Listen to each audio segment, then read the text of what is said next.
হাতে গোনার কিছুদিন পর অনুষ্ঠিত হতে যাচ্ছে বিধানসভা নির্বাচনকে কেন্দ্র করে বিভিন্ন দলের কর্মীরা নিজ নিজ দলের মনোনীত প্রার্থীকে নিয়ে নানান কর্মসূচি করে যাচ্ছে। মূল লক্ষ্য বিধানসভা নির্বাচনে জয়লাভ করা। বিধানসভা নির্বাচনের জয়ের লক্ষ্যে শুক্রবার বাম ও কংগ্রেসের যৌথ উদ্যোগে শান্তির বাজার বিধানসভা কেন্দ্রে সিপিআই মনোনীত প্রার্থী সত্যজিৎ রিয়াংকে বিপুল ভোটে জয়যুক্ত করার লক্ষ্যে বীরচন্দ্র বাজারে এক মিছিল সংগঠিত করা হয়। আজকের মিছিলের মাধ্যমে আসন্ন বিধানসভা নির্বাচনে সিপিআই মনোনীত প্রার্থী সত্যজিৎ রিয়াংকে বিপুল ভোটে জয়যুক্ত করার জন্য স্লোগান তুললেন সিপিআইএম ও কংগ্রেস সমর্থিত কর্মীরা।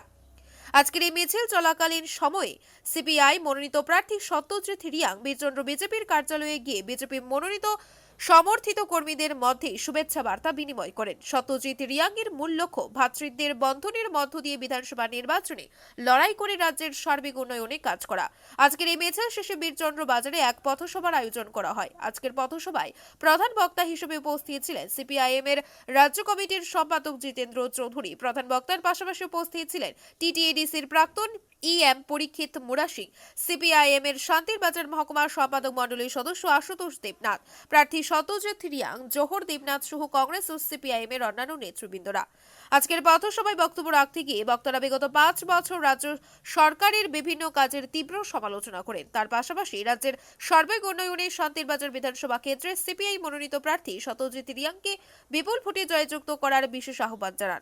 আজকের অনুষ্ঠানের মধ্য দিয়ে কিছু সংখ্যক ভোটার বিজেপি ছেড়ে কংগ্রেস ও সিপিআইএম এ যোগদান করেন। সিপিআইএম কর্তৃক আয়োজিত আজকের এই মিছিল পথসভায় উপস্থিত কংগ্রেস ও সিপিআইএম কর্মী সমর্থকদের মধ্যে ব্যাপক উৎসাহ উদ্দীপনা লক্ষ্য করা যায়।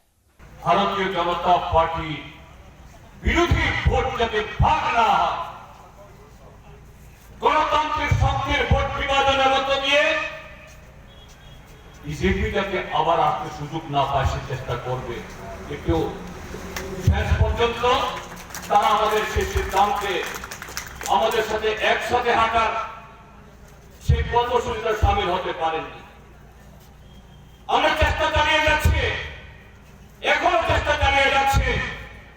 ময়দানে আমাদের প্রার্থীদের এখন প্রত্যাহার করার সুযোগ নেই, কিন্তু তারপরও যে বিধানসভা কেন্দ্রে বিজেপি বিরোধী যে প্রার্থীর সবথেকে উজ্জ্বল সম্ভাবনা তাকে জেতানোর জন্য যাতে আমরা সে সুযোগ তৈরি করতে পারি, পিঁপড়া মাথাকে আমরা এখনো সেটা বলছি। কারণ গণতন্ত্র বাঁচানো, সংবিধান বাঁচানো খুব জরুরি। এবং ত্রিপুরাজ্যের মানুষ এই সিদ্ধান্ত উপনীত হয়েছে আজকে ত্রিপুরা থেকে বিজেপিকে বিদায় করতে হবে এবং বিদায় হবে। এবং শুধু বিদায় করলে হবে না, আগামী দিনের কাজ করতে হবে। বন্ধুরা, আপনারা দেখেছেন আজকে সকালবেলা আমরা বামফ্রন্টের তরফ থেকে আমাদের নির্বাচনী ইস্তেহার আমরা প্রকাশ করেছি। পুরো ছাপা হয়নি, নতুবা আজকে এখানে বিলি করা যেত।